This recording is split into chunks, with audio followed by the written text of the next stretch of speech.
Good afternoon, everyone. Welcome to September's Phia Group webinar. It is awesome to be here today. The weather outside is beautiful. It's I think about 60 degrees today. It's wonderful. It's nice autumn fall feel to the air. The leaves are changing. It is definitely 2020 renewal season. Decisions today, uncertain tomorrow. Folks, I promised last month that the Browns would be 2-0 when this webinar started. We're not 2-0. We are 1-1 round 50. It's not bad. My fantasy team is 2-0. Which is not too bad. No one cares about that, Robert. I'm happy you shared that information with us. I got Baker Mayfield as my QB. It's great. There you go. Folks, this is the last webinar that we're going to do prior to our National Industry Association gathering with over 2,500 people in San Francisco. Hope to see most of you there. Today, what we're going to be talking about is housekeeping, the court early update. I'm assuming, who's doing that one? That's going to be Brady and Ron. Just Brady's first. Yeah, not Ron first, Brady first. Next, Lawmaker's Corner, talking about drugs, have disease, will travel, hail to the chief. It sounds like Jeopardy, like topics of Jeopardy almost in a way, huh? You got what I was going for. Folks, thank you so much. We are humbled by the thousands of you that dial in and listen every single month. We're really excited. With me, as always, is myself, that good-looking guy on the left with the nice pink tie. I'm not embarrassed to wear pink.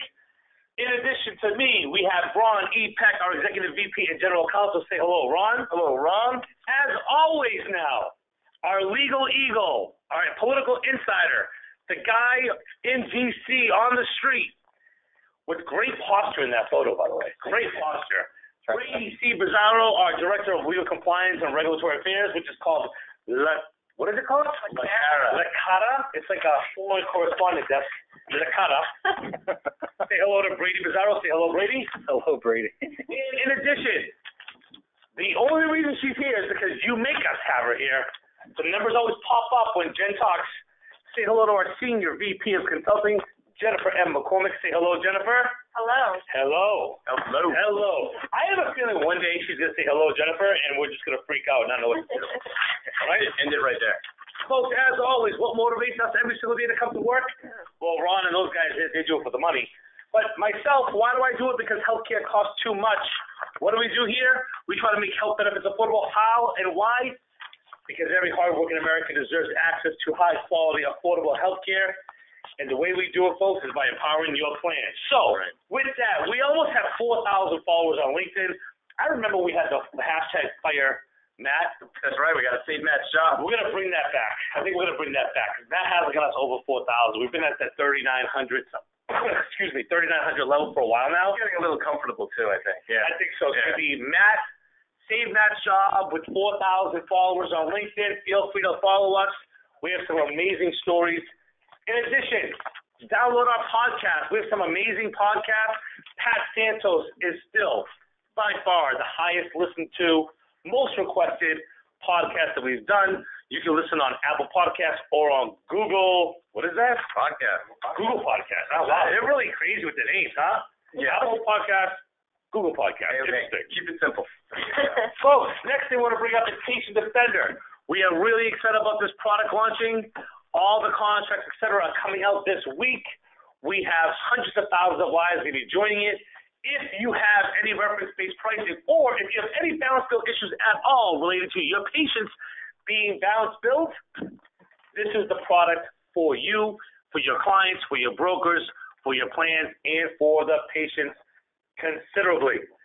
Next, I want to make sure we bring up our next slide, which is a survey. Now, this is a big one. Folks, I want everyone to take their time, take a deep breath. I'm going to take a deep breath. Next year, folks, in 2020, it is the 20-year anniversary of Phia. We have received some really good ideas of a 20th anniversary logo and some really bad ones. So, folks, if you are a sports fan, you know how every team has alternate jerseys, that third jersey that they utilize to sell more stuff in the team shop, right? So, you know, the Patriots have one, the Browns, every team has one, right? Cavaliers, basketball teams all have the third, fourth, or fifth jerseys. Sure. This is our alternate jersey. And we're not getting rid of the original logo, but next year, in addition to the Phia Group logo, these are the final four. Now, you might think all four are horrible, which is fine. But these are the final four we think.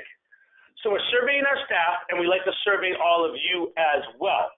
Before we go to the next slide, which is going to be allowing you to choose one, take a second, look at these four, and if you like one of them, you'll be able to, on the next slide, I'm assuming that, That's right. pick 1, 2, 3, or 4. You cannot pick two of them.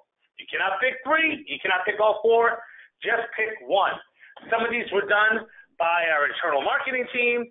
One of these was done by literally a part-timer. One was done by my 5-year-old daughter. And I think that's it, right? I think it's got everything covered there. So take a second here still. 1, 2, 3, and 4. Okay, Matt, let's do it. All right, folks, now you got a chance here. It's like a horse race. Pick one. Let's see what they do. I'm very excited. I'm very excited about this as well. Don't want to let anybody know. Don't even know yet. While we're doing that, I have a bunch of people talking about the fact the Browns beat the Jets. It doesn't count as a win. You're obviously not a Browns fan. Anyway, I don't care if they beat a high school team. If it's a win in the win column, I'll take it. So please. It's an NFL team. That's always. So let's see what we got here so far. A bunch of people have voted, huh? It's pretty good. We got some good stuff. So let's give it another 10 seconds or so. And I think we'll pretty much be there, right, guys? 1, 2, 3, or 4. All right, we're almost there.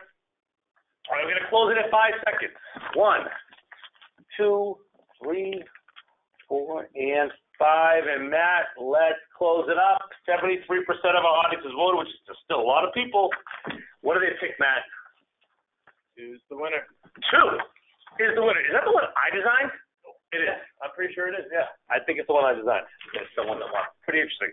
All right, folks, we appreciate that. We probably will not listen to any of you and just make our own decision, but we appreciate the input that you did give us. The next thing we want to bring up really quick is in regards to pay certification, which we're going to talk about in a second. But if you have not signed up to take pay certification, if you haven't signed up for the course, if you haven't gone to our site, if you haven't looked at it at all, we basically want to ask you why.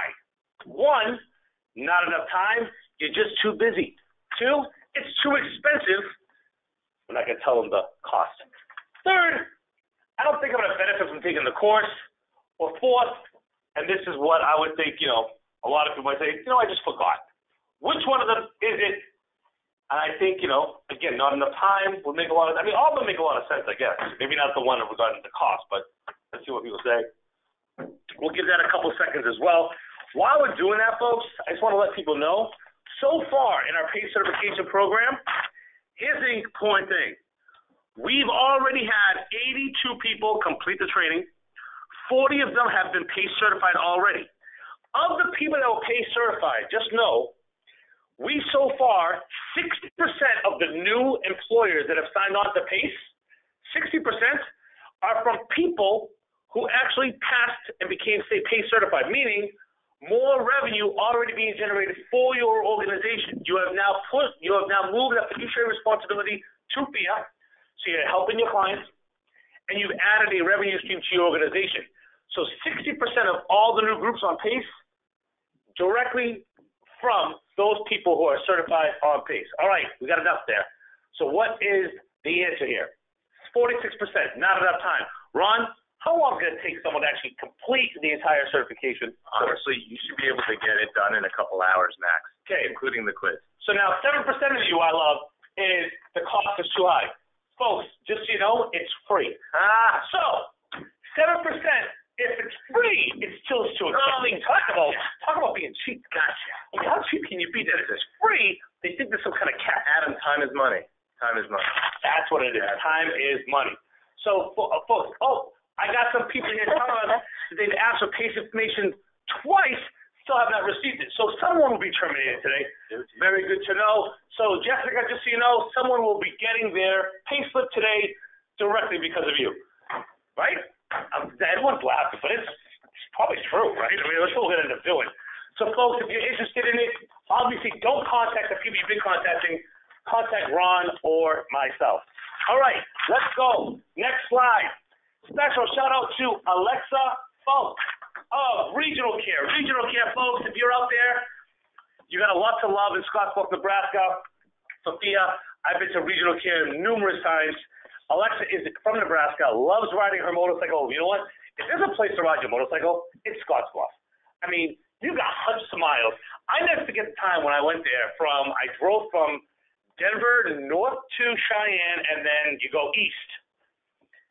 And I was doing like 150 miles an hour. I mean, we're not used to seeing open roads like that. I mean, you can literally see the earth curvature if you turn left and right. Alexa, thank you so much for listening.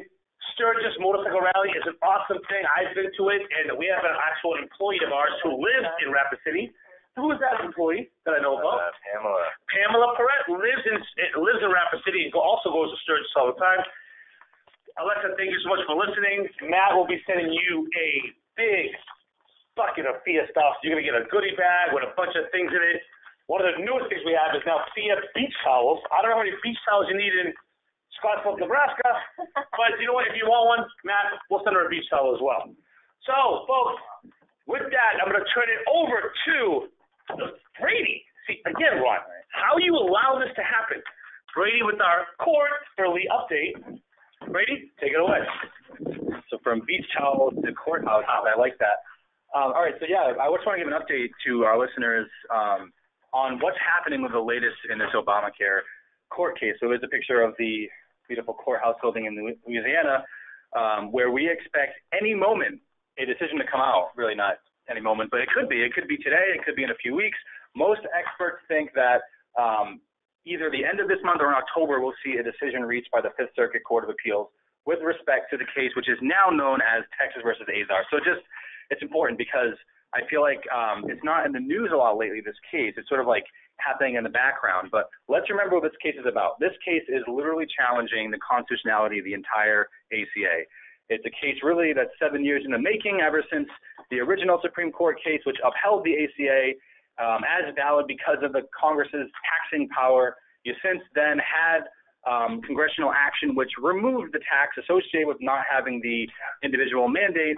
And the result of that is you have arguments being made against the ACA saying that without a tax, the rest of the law has to go. And what's different this time, and what's really worrisome, or should be for those who are supporting the ACA, is that the DOJ, the government, is taking the side of the Republican States Attorneys General who have filed this case in saying that, yes, since there's no longer a tax, it's not severable from the rest of the ACA, and the whole law has to go. And so to remind you what we heard from the oral arguments, which is the last official thing we've heard on this case, you had 2 Republican appointees and 1 Democratic appointee judges listening to arguments made. And really what I took away from that, and what most of the articles that describe this case took away, is that there's a good chance they may strike this law down. Because the argument that if Congress intended the ACA to stay in place, the judges asked the question, well, where are the senators, where is the attorney for the U.S. Senate representing the ACA in this case? In other words, what you have is you have the House of Representatives is represented defending the ACA, right, because no one else would, the government's not. So one of the judges asked, if the Congress really intended this law to stay in place, wouldn't you have both houses of Congress send their attorney to fight and represent the ACA? Not the case, obviously, with a Republican-controlled Senate. So a lot of legal scholars think what's likely to happen, and I think this too, is that you will see this court decide that the ACA is unconstitutional, and then they're going to stay their ruling, meaning it's going to get kicked up to the Supreme Court, and it'll be frozen. Their ruling will be frozen in place probably until this time next fall. So for me, at least, that's good job security. For the industry, though, I think it's going to mean that really, in terms of ACA compliance, not much is going to change. Unfortunately, which is confusing, is that a lot of the other lawsuits that are tying up other Trump administration rules were really hinging on the outcome of this case.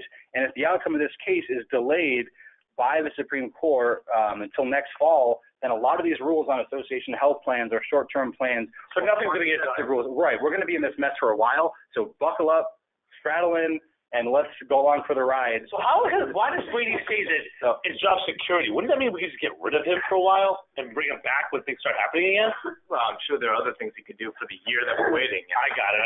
But basically what you're saying is not much is going to – everything's going to be in limbo. Nothing's going to change. No decision will be made.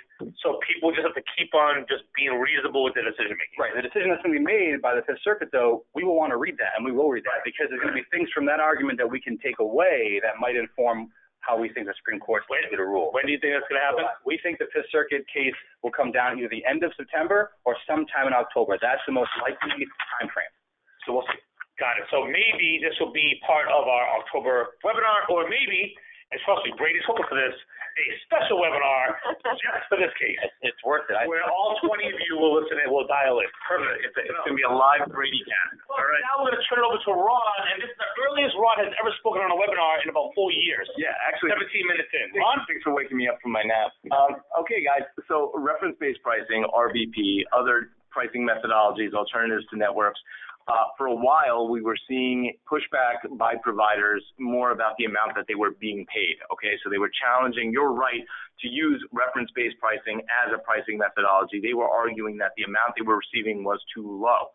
What you're starting to see now is, A, more willingness on the part of providers to take these cases to court, and two, rather than challenge reference-based pricing, the amount that they're being paid, they're instead saying, yeah, you're allowed to do it, but there are these rules and regulations that control what you can and can't do when you do it. And so they're saying you have the right to use reference-based pricing, but because you failed to fulfill the requirements under law, and they're looking at things like the FAQ that came out years ago, but they're only first now bringing it up, because you failed to satisfy these requirements, you didn't do it the right way. So that's one of the big things that we're starting to see being argued. Additionally, they're beginning to ask through the litigious process, through discovery, for copies of the correspondence, the marketing material, the sales material, implementation, what went to the plan members, what representations did you make? Did you suggest that coverage was going to be there when it won't be? What did you say as far as things like access and expectations are concerned? And these are not things that providers used to care about, right? So again, it requires you to take a look at your program, not on an individual case basis, but as an overall 30,000-foot view. How do you communicate at the marketing and sales level? Because the way you communicate could eventually come down the line when these cases pop up. What's interesting to me, Ron, is the percentages. And these dates are, brought up because obviously that's what the cases are. Right. But nationally, 87% of the time, providers will not balance bill if they receive a reference-based pricing payment. My question, though, is on this. What is a typical reimbursement level? Is it Medicare plus 120, 130, 140, 150? That's not really explained here. Was that outlined in the interrogatory responses? Does anybody know? No. So what's interesting is when you're looking at these cases, they'll talk about the percentage that they were reimbursed in that individual case, and then they'll talk about trends in general of the industry, but they fail to dissect down to that level those other cases. And the other issue, and I think that this doesn't necessarily come up, Adam, is, this doesn't necessarily include situations where the case was settled before any formal action was taken. So they began balance billing. Is that considered a collections activity if it gets settled before it's ever filed with anything formal? I just wanted to know what the average reimbursement level is, too. Sure. Because obviously at 110, it's different than 170. And I bet geographically, in one area, Medicare plus 40% may be perfectly acceptable, but in another area, it's too low, and in another area, it's very generous. Right. So I think geography plays a huge role as well. So that's why it's so interesting to see these states where these cases are being filed. Additionally, and it's interesting, is one of the arguments that's being brought up is that by doing this, you're communicating to the employer, to the employees, to the outside world, that this provider is a criminal, that the prices that they're charging are so excessive that it knocks on the door of fraud. And what they're saying is that by doing that, you're more or less, I don't want to use the word like libel, right? But at the same time, that's almost kind of what they're suggesting. And in fact, in Oregon, unlawful trade practices, it's illegal for a person in the course of that person's business to disparage the goods, services, or business of another by false or misleading representations of fact. And we all know anytime we're looking at any kind of libel case, right, the defense against that is it is a fact, right, fact versus opinion.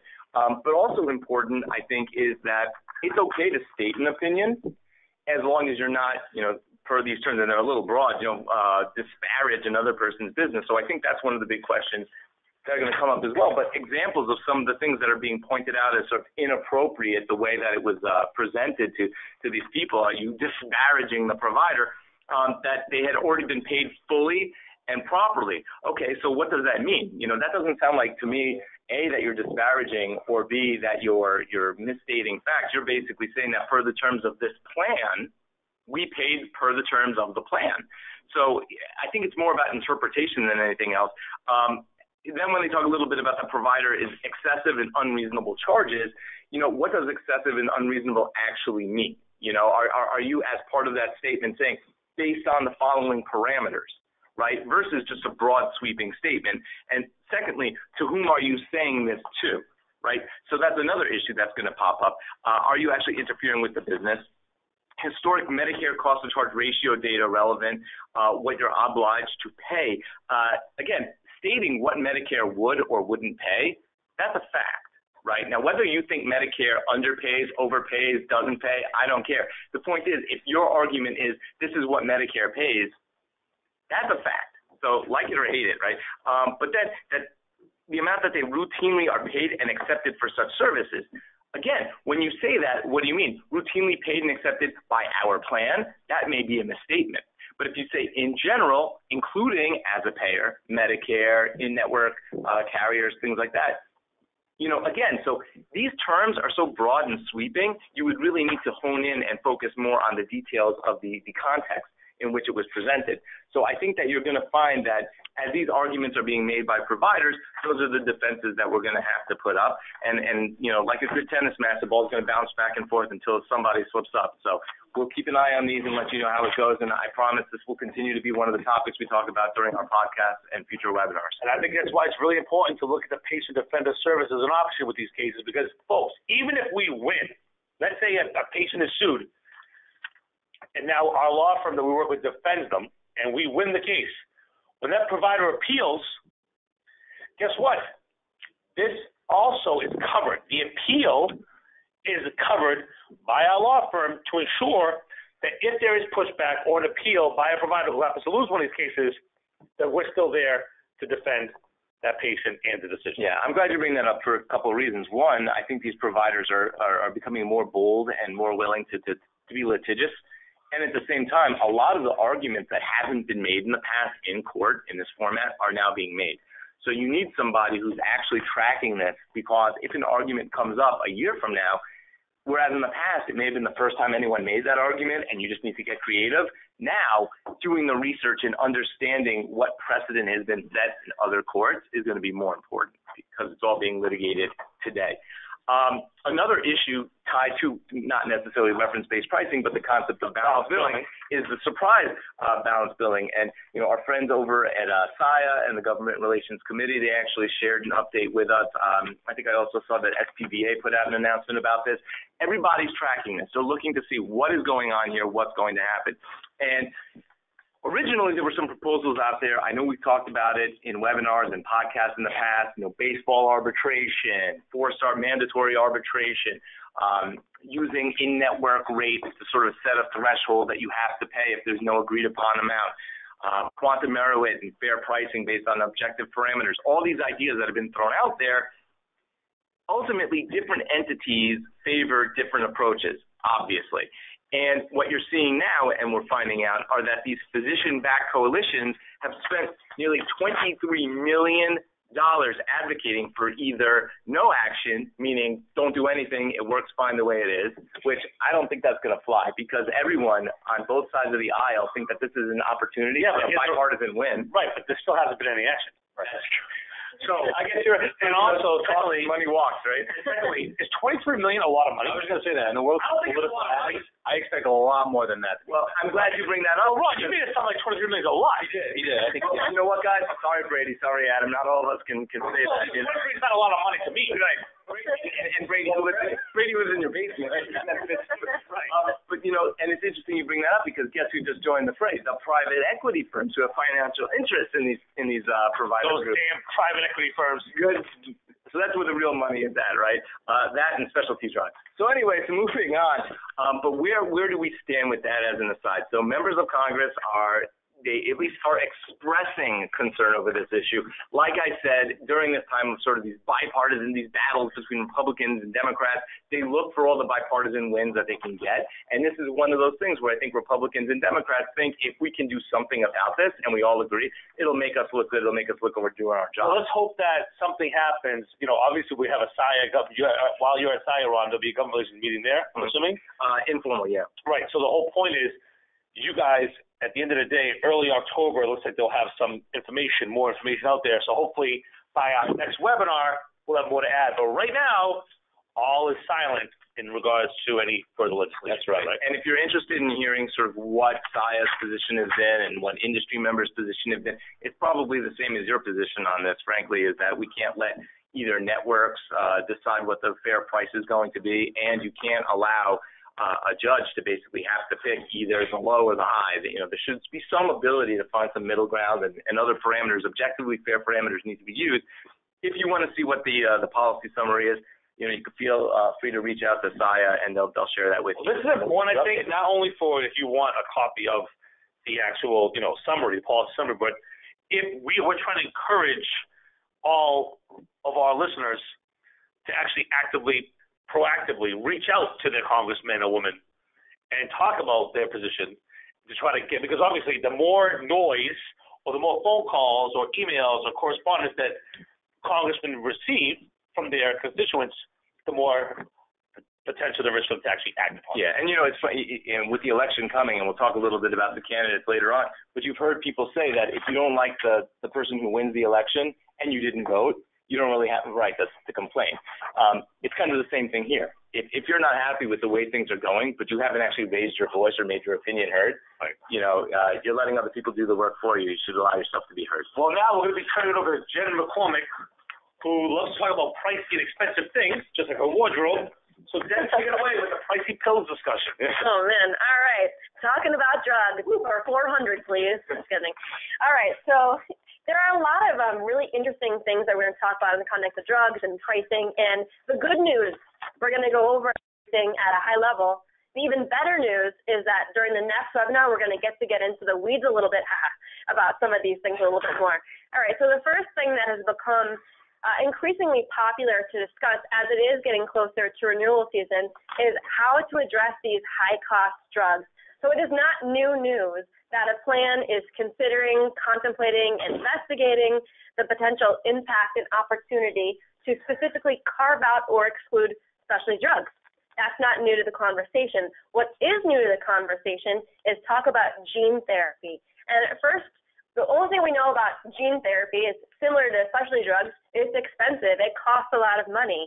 And as these conversations are starting to arise, I was surprised to find out that it seems that it's more 50-50 about whether a plan wants to have the discussion about specifically adding a benefit to cover gene therapy versus specifically adding an exclusion to exclude gene therapy.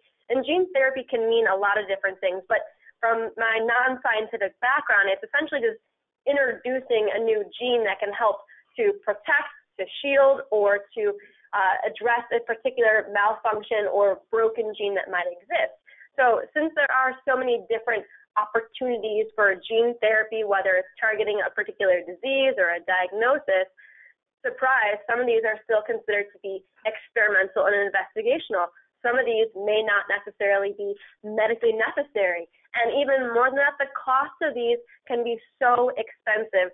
There was one drug that had recently just gotten approval, and it's hundreds and hundreds, millions of dollars. So with that type of cost, balancing the fact that it may not necessarily be medically necessary, it may still be considered experimental investigational, and even more considering how this could have an impact on a large or small population of individuals who may or may not have that diagnosis, and considering that the gene therapy is intended maybe right now to only target a small population, but intended to grow for a broader population. So the implications for covering or excluding gene therapy could be very large.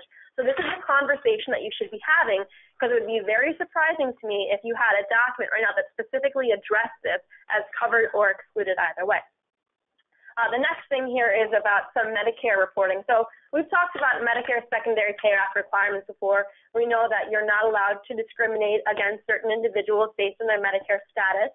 And this is going to be a change in the coming years that is going to make some of the voluntary reporting that currently exists for certain our responsible entities to be reporting information about Medicare status mandatory. So this is not necessarily a wholesale change to what it is that you have to do. It's just that a voluntary requirement is going to be becoming mandatory. And the last topic here, I think, is very important for us to discuss because it's going to have we've been talking about this a ton, and there is a recent FAQ that had been submitted. It's FAQ from the ACA Part 40, and as part of this FAQ, this is about the ongoing discussion about how manufacturer assistance or coupons should or shouldn't be counted when it comes to the maximum out-of-pocket limits. So we know for non-grandfathered plans that there are required caps for how much an individual or family has to pay prior to the out-of-pocket maximum being met. And these rules were originally issued back in, I think, April of this year. And as part of those rules, it said that there was going to be an opportunity where a plan is permitted to exclude from the out-of-pocket maximum any sort of coupon assistance that might be available if there is a generic that's medically appropriate for that individual.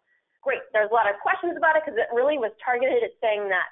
But come to find out that there are some plans out there that are high deductible health plans that have a HSA that's paired with it. And there is an IRS rule that seems to have a conflicting regulation as part of their FAQs, which says that the high deductible plan would be able to disregard the assistance for purposes of satisfying what the minimum deductible would be in order to meet the high deductible health plan requirements.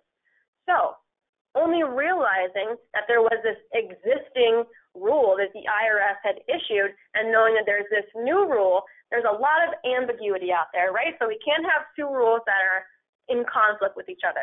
So the long story short here is that until there are future regulations that are established, there's not going to be, specifically the departments will not initiate an enforcement action if a group or individual plan excludes the value of a coupon from the annual limitation on cost sharing, including the circumstances where there's no medically appropriate generic equivalent. So let's just think about that, and we'll talk about that a little bit more in future webinars. Stay tuned. It's exciting stuff there. I want to point out to that drug on the screen here, Zolgensma. We've been asked about that one in particular quite a lot. So if you're having issues with that particular drug, reach out to us, and we'll be happy to help. That's one I think that costs over $4 million. Yeah. Nice. And by that, Brady, you don't mean if you're having issues with the drug as a patient, right. You're having some sort of weird side effect. That's obvious. Correct. Correct. Yeah. All right. So now I'm going to kind of talk a little bit more about not necessarily what's happening here, but what did happen in this kind of the standstill that we're at and what we might expect. So there's a couple of concepts. Where are we at when it comes to foreign importation of drugs? What is the current proposal that's out there, and how might this have a play with medical tourism? All right, so talking about what's illegal. Well, there are specific regulations in place currently that do say that there is a prohibition against the importation of drugs from another country. That is explicitly prohibited. That is problematic. There are certain regulations that are up here. If you're interested in where you can find those citations about what it is that we can and cannot do. We cannot introduce anything into interstate commerce, any sort of new drug. And a new drug is something that has not been approved by the FDA. And guess what? The FDA is a company here. So unless something has been introduced and created here, there's not going to be a drug that is going to otherwise meet the labeling requirements that we have for the drugs that are within the United States. So while we know that is what we can't do, we know that there was some selective enforcement or non-enforcement about a personal importation policy. So essentially, this is setting up the exception to the rule that under certain circumstances, there was going to be the opportunity where an individual, if for maybe a couple of these example circumstances, was going to need this drug for a serious condition, they're not using it for commercial purposes, that it's not going to put anybody at an unreasonable risk, that for personal consumption, the FDA was not going to take any enforcement action against you, which is fabulous. Well, come to find out a couple of months later, or a couple of months ago, I guess it was in February of this year, there was a warning letter that was actually issued that specifically said that this could be a problem if this was actually being used on a broader level than just the personal importation, that this was creating a problem, and there were a lot of, if you take a look at this warning letter, I know we've discussed this in the past, I won't spend too much time on it, but there are specific entities that were actually employer plans that were being called out as this is a potential problem. This is something that is violating what it is that we have said that the FDA will prohibit us from doing. So in response to that, there was some conversation saying this is not what we're trying to do. The scope of the program when it comes to this conduct is limited to helping to facilitate this program. And at this point, where are we now? Nowhere. Nothing has really moved since that has happened. So we know that there is the potential threat of there being concern, the threat of this enforcement, but it seems like there are bigger fish to fry. So what the administration has done at this point, I guess a couple of months ago, is that they realize everyone agrees drugs are too high, right? They cost too much. So what is it that possibly we can do to help facilitate utilization of getting drugs to a larger population at a smaller cost? So the administration has announced a couple of options here that might be relevant for people to consider. The first one, I think, is the one where there's gotten a little bit more action, where HHS is allowing certain states, certain manufacturers to create some sort of pilot program that they can have approved by HHS, which would allow some way for a company, for a state, to allow for the safe importation of drugs. I think Vermont, Florida are a few of those that have actually created a pilot program that they're looking to have actually approved. How far this will go, we have yet to see whether or not these programs are going to get approved. But if you ask some of these pharmaceutical companies, they're concerned about the safeness of this as well. And if you ask maybe someone from Canada about this, they'll say that you're taking away from their supply. So there's a couple of things they're going to have to get worked out before this type of process can be actually piloted. We get a bunch of people that reach out to us, and even now, asking about exclusions or options, and can we do a podcast or webinar tied to it? And the reality is this: it's hard to do that because there are so many different options. It really comes down to a group by group, broker by broker, employer by employer scenario. So what I would argue is if you're interested in something like this, just reach out to us directly, and we can discuss it and how it relates to your particular situation. But, we hear all the time, is drug tourism legal? Can you do it? And at the end of the day, there's a lot of different opinions in that regard, right? However, we talked already about the enforceability.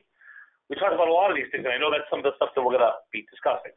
One other thing I want to add to this is that in some of the iterations of the administration's proposals on making importation legal, there's going to be a lot of fights, or already are some fights, with respect to which drugs are going to be on the list. And so, for example, one I saw was insulin may not be on that list, despite the fact that there's been so much attention, rightly so, focused on the cost of insulin and how you can get it cheaper from places like Canada. So we'll have to wait and see in these pilot programs which manufacturers successfully get their drug excluded, right, from being part of this program, which for them they'd lose money on. So. All right, and before I turn it back over to you, Brady, just kind of jumping off that, one of the things to consider when we're talking about medical tourism versus drug tourism is there really is a difference between somebody actually having drugs mailed to them versus somebody actually going to another country, another location, and actually receiving treatment at that spot as well. So there has yet to be any sort of guidance or warnings about those individuals who are traveling abroad or to another location to actually receive that care, that treatment on site. All right, Jen, how about I go overseas to have treatment, but obviously they're going to give me drugs for that treatment or that surgery I just had. Right. How about, is that a differential there or no? No, and that's exactly what we're talking about, that has not seemed to be created any warnings, any problems as those people, that was part of the original treatment that they received. So having someone from Phia on our self-funded plan fly to the Cayman Islands, have a surgery there, and then give it 3 months of drugs to, deal with the, post-treatment plan, and then bring it back to America would not be a problem. At this point, no. And when you look at, even when they talked about the exceptions and the selective enforcement, Adam, a lot of what they talk about is your personal use, part of an ongoing treatment. Were you treating in the other country? Did the doctor prescribe it? And these are a lot of the things that they're looking at when it comes to allowing it. Again, if you have any specific questions on specific drugs, ops, et cetera, feel free to reach out to us. However, I am looking at this from a Phia perspective, not an industry perspective. For our own plan, if I knew there was an opportunity available to purchase drugs or have treatment at a significant discount compared to what it's costing me currently here in America, what I would do is, one, have a reasonable legal disclaimer, legal opinion written outlining the positives and negatives, the gray areas, have the decision made where I can reasonably argue that it's legal under the scenario I'm talking about. And then at the end of the day, it is prudent from a plan asset perspective to actually do it if I'm saving a significant amount of money those dollars that are saved can be used for other medication, other treatments for all the other employees of the plan. That's how I would personally look at it. But I also understand from a standpoint of not everyone is as, what's the word I'm looking for? I won't say risky, but Daring? maybe daring is the right word. I don't know. But the whole point is, I think this is a plan-by-plan decision. Yeah. And again, one that you can reach out to us where we can assist you with. Now, with that, Brady's really excited about it. now, folks, before we allow Brady to talk about the presidential candidate, just so you know, he originally showed me a draft of this with all 75 candidates. There was literally every single one of their opinion on healthcare. I'm like, Brady, can you narrow it down to just the people that have a chance to win? And who does he put first? Andrew Yang. Andrew Yang has zero chance of winning. How is it? Two things, Adam. This guy. Two points, Adam. One, he sent me $1,000 to do this, and two, this is actually, I think, to set the stage where, love it or hate it, he and a few other candidates have pointed out that private insurance as it exists today cannot coexist with public plans. And all of the other candidates we're going to talk about, your front runners, Adam, all say, public option here. There's a picture of this guy. Yeah, if you like your private plan, you can keep it. But if you don't have to. There'll be a public option. And Andrew Yang and some other candidates have said, love it or hate it, that's disingenuous. Okay, but as a dictator, I mean CEO of Phia, I specifically said only those candidates that have a chance of winning. Now, before we go further, also, one of the big pieces of the Democratic ticket is the fact that they're union-backed. The unions, for the decades now, have given up actual money, salary, for better employee health benefits. So you would think it behooves any Democratic candidate, if they want that union support, to not back a proposal which would eliminate private health insurance. Right. And so the point is, I cannot look at this guy. Thank you. One last thing I'll say on Yang is that he's great on Twitter. But like Ron said, the point he's making is that at least this guy's being honest. He's acknowledging, and he's an entrepreneur. He understands that providing insurance for your employees can be expensive for employers to do. And he acknowledges that if we move to this kind of a system where some candidates are trying to pretend like it can coexist, he's saying, look, private insurance is going to have a hard time competing with public option, with single payer. Probably not going to work out. So, on to the front runners, which is what we're going to talk about here. Right. As we all know here, there was a debate was past Thursday now. Misinformed. Well stated.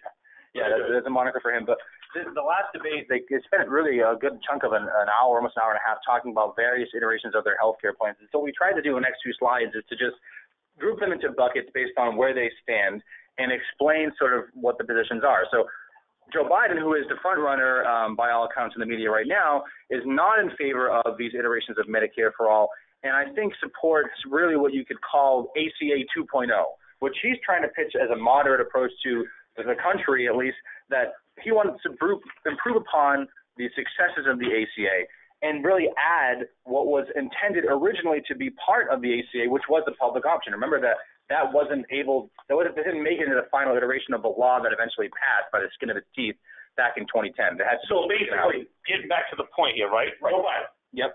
It would be Uncle Joe. Self-funding would still continue to exist. SCI is still thriving. In 2022, we have a SCI conference. We have self-funded lives. We have third-party administrators. There's a Phia Group that's pushing this. We're building plans. It is a continuation of Obamacare 2.0 with an opportunity to negotiate drug prices. Yeah. Great. The next one. Very good. One down, 17 to go. No. And how is this one a possibility of winning too? Maybe, I don't know. Again. Well, so she represents a slightly different iteration of, she's like a middle ground, I guess we could say, the Kamala Harris and like Cory Booker are on the same sort of page she is, where they create a public option and they lower the Medicare eligibility threshold. So it's like Medicaid for some more. So the people, so plans that are currently either, offering retiree coverage or dealing with the fact that you have some people in their 50s that may be retiring, are concerned about coverage. Under these kinds of proposals, they would have a home under Medicare because you would lower the threshold for which they're eligible. I want to add a really quick question. You can continue. In this one, again, private insurers could offer plans that met tightly regulated requirements. Are those tightly regulated requirements the same as, I guess, what we currently have, or even tighter? Right, so conveniently, we don't know what they are yet because she hasn't said. But assume that it would be difficult to what we have now. Probably, yes, probably a little more difficult. I think also the concern both with Biden and Kamala is that ultimately, I can't wait for like a year from now. We're gonna go back to these slides. Oh yeah. Talk about the fact that these people got 0.01% of the vote. We'll see. Yeah, you never know. 10 minutes per slide. Listen, we never know. There could be a dark horse, Adam. Are you gonna throw your hat into the ring? So what I was gonna say is, with these plans, the problem is how can your private plan compete against a public option that, let's say, pays Medicare plus 10%. Providers are required to accept it as payment in full, so they can't balance bill. The cost is low. The government is negotiating the drug prices. However, as we've seen in North Carolina, it wouldn't be that simple for them to have a Medicaid or Medicare plus 10% plan, because the provider community would push back, no different than they did in North Carolina, where they try to do reference-based pricing, negotiated contracts with all the providers there. And that's why I think clearly a pushback. Right, and that's why I think we call these two the misinformed. Right, and it points out the fact that whatever proposal, and assuming a Democrat wins, maybe even if not, what happens in Congress on this balanced bill legislation or surprise bill legislation could be very relevant with respect to what happens with healthcare overall. Because if one of these plans, is passed or these policies change in this way, providers may be hamstrung on the back end from, balanced billing patients. So the takeaway here is that people in her camp on the Democratic field, they're not calling for abolishing private insurance, and so we should be happy about that. But these crazy folks are. Okay, yeah, so on to our own hometown. And I don't mean that as taking any position. I consider myself crazy. Right. It's okay that I said that. Sure, and just to reiterate, we're spending time on this slide in particular because it's important, because the national conversation has really shifted to Medicare for all. It's not just like a wild and crazy idea anymore. It's really been discussed by many of the candidates on stage. Even Kamala Harris originally signed on to this deal, and now it's backed away. Right, but it's important because right now we have a Democratic-controlled House.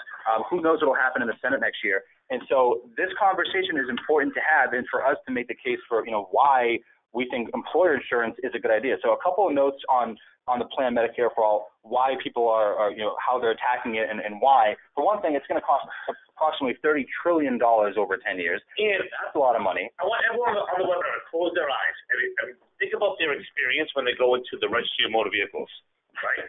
Those people are the ones that you'll be dealing with when you have a heart attack or an injury. The same folks, right? You'd be like an RMV, but a hospital RMV. Well, it's kind of a crapshoot. I think last time you were at the RMV, Adam, didn't you just walk in and they know who I am. They did a photo shoot and everything, and you didn't. I actually had to take like 20 different photos. But then there's the regular people like us. Right, like you guys walk in, it's a normal process, right?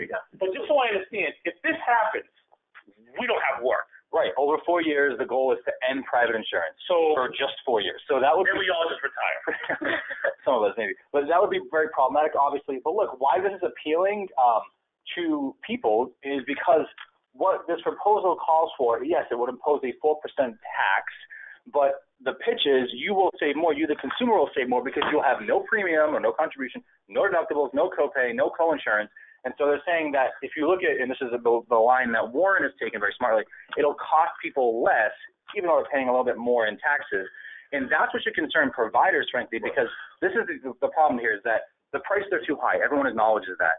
And so if the industry as a whole can't solve the problem of high prices, you're going to see more proposals like this catch on. I would urge all of you to listen to the podcast we did with Shauna.